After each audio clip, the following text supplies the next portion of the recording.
Overlooked by the bottle kilns and remnants of Staffordshire's industrial past sits St John's Church in Burslem, a brick church built in 1717 after the earlier church suffered a fire. It was designated a Grade 2 listed building in the 1950s, but it's not the church we are here to see. It is a plain tomb of stone that is unmarked and facing a different direction to all the other graves in the churchyard. It is a grave of a woman branded a witch in her own lifetime. Margaret Molly Leigh lived from 1685 to 1745 and was an English property owner in the Staffordshire town of Burslem, who, in her will, left substantial sums to charity. She was also accused of witchcraft, and after her death her grave was disturbed following claims she was haunting the town. Margaret Leigh was born in 1685 in a cottage at Jackfield on the edge of the moors at Burslem. She was reputedly a solitary character who made a living selling milk from her herd of cows to travellers and passers-by. Described as ugly, possibly disfigured through smallpox, and with a quick temper, she was an eccentric person who kept a pet blackbird or jackdaw. The bird often sat on her shoulder when she brought milk into Burslem to sell to the dairy. Some Burslem people were suspicious of her. This was not surprising, as throughout the country women, particularly ugly or elderly women who lived on their own in remote places, were often labelled as witches. In Leigh's case, it was the local parson, Reverend Thomas Spencer, rector of St John's Church, who made the accusation. He claimed that Leigh had sent her bird to sit on the sign of the Turk's Head pub that the parson frequented, and that the bird's presence was responsible for turning the beer sour. Leigh was also blamed for other ailments suffered by the townsfolk. Leigh died in March 1748 and was buried on the 1st of April in the churchyard of St John's. After claims that her ghost haunted the town, it is said Spencer, along with clerics from Stoke, Wolstanton and Newcastle under Lyme, exhumed her body, opened the coffin and threw in the still living blackbird that had been her companion. They then reburied Molly in a north to south direction at a right angle to all the other graves in the churchyard.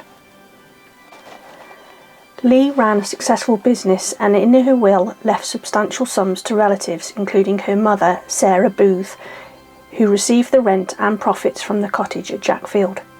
A friend, Alice Beach, who lived on land at Wall Flat, owned by Leigh, witnessed the will, dated 21st of March 1748, and was given Wall Flat after Leigh died.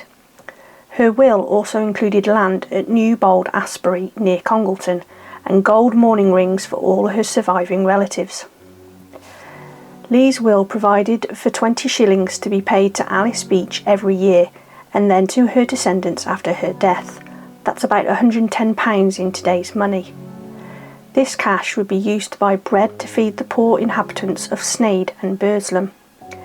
After her mother, aunt and cousins died, Leigh instructed her executors, including a Joseph Lovett of Pencull, that all her land and tenements, apart from Wall Flat, should be sold and the profits used to build a hospital in Burslem for the reception and habitation of poor women, and to provide food and clothing for these poor women of the parish.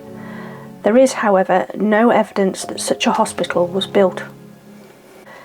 Historians believe Leigh earned Spencer's disdain for refusing to contribute to the church's upkeep while he spent too much time drinking.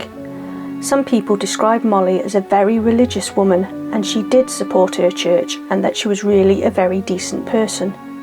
Her association with Joseph Lovett was said to immediately destroy any possibility whatsoever of her being a witch or of low standing in society.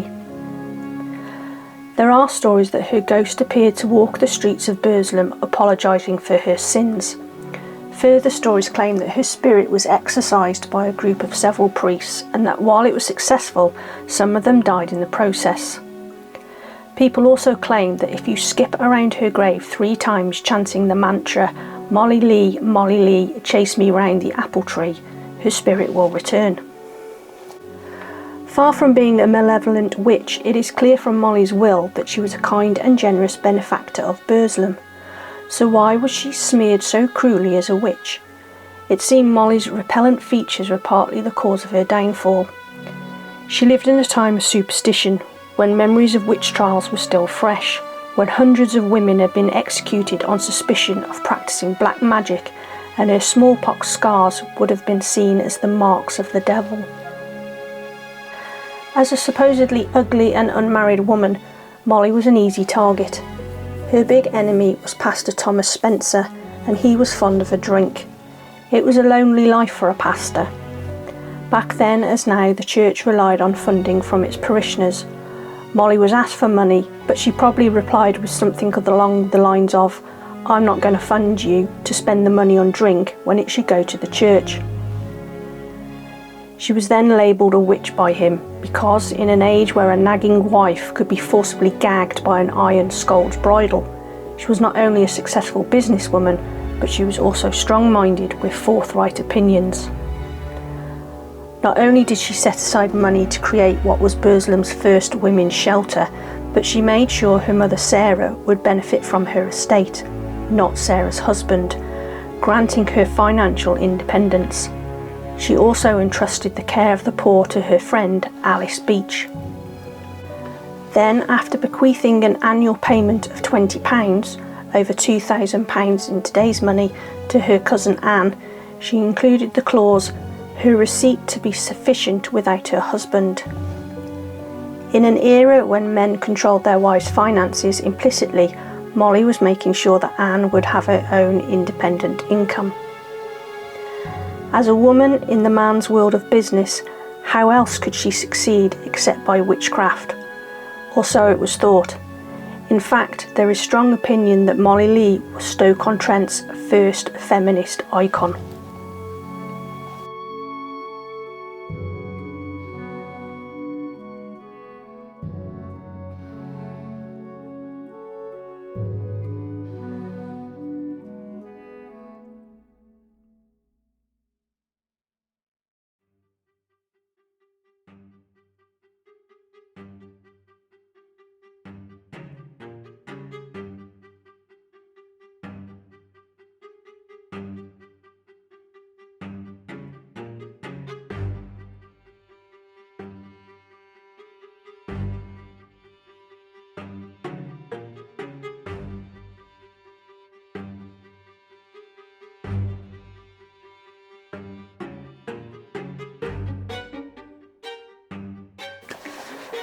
We now visit the beautiful church of St Margaret with its magnificent spire in the village of Wolstanton, just on the outskirts of Newcastle under Lyme.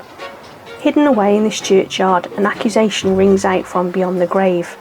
Written on the grave of Sarah Smith is the extraordinary claim that the buried girl was poisoned, and the name of her killer is possibly revealed in a cryptic clue.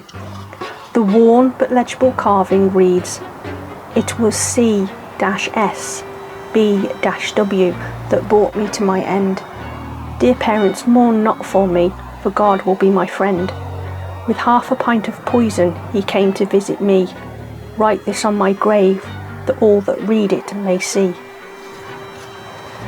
The tombstone records that Sarah was the daughter of Samuel and Martha Smith of nearby Bradwell Park, and that she departed this life on November the 29th, 1763, at the age of 21. The grave has puzzled visitors to the church for centuries. Who was Sarah Smith, and more intriguingly, who was the person responsible for her murder, if she was sent to her death by the hand of a killer? There are few records that survive from the time which shed light on the mystery. A burial record shows that Sarah Smith, daughter of Samuel Smith, was buried at St Margaret's churchyard on December the 4th, 1763. Just a couple of lines below the neat handwritten note recording Sarah's burial is another burial, Sarah, child of Sarah Smith. A coincidence, or is this the motive for Sarah's murder? No father is named on this record, so it appears the child was born illegitimately. Could it be that the father of this child, after learning Sarah was pregnant, decided to murder her to remove a potentially scandalous problem? Perhaps he was already married, or simply didn't want to do the right thing by Sarah, and rather than face up to the problem, resorted to murder, poisoning the 21-year-old in what can only be regarded as an act of cowardice. This is of course all speculation, but then there is the accusation itself. It was C-S, B-W that brought me to my end. First of all, the fact it is written on the headstone in the first person strongly suggests that the accusation was made by the dying girl herself. Did she name her murderer to her family as she lay on her deathbed? Clearly Sarah knew the person she claimed had killed her. In those days of limited travel, it must surely have been someone who lived nearby. In 1763, Woolstanton was a relatively small village. It seemed likely that everyone in the community knew everyone else.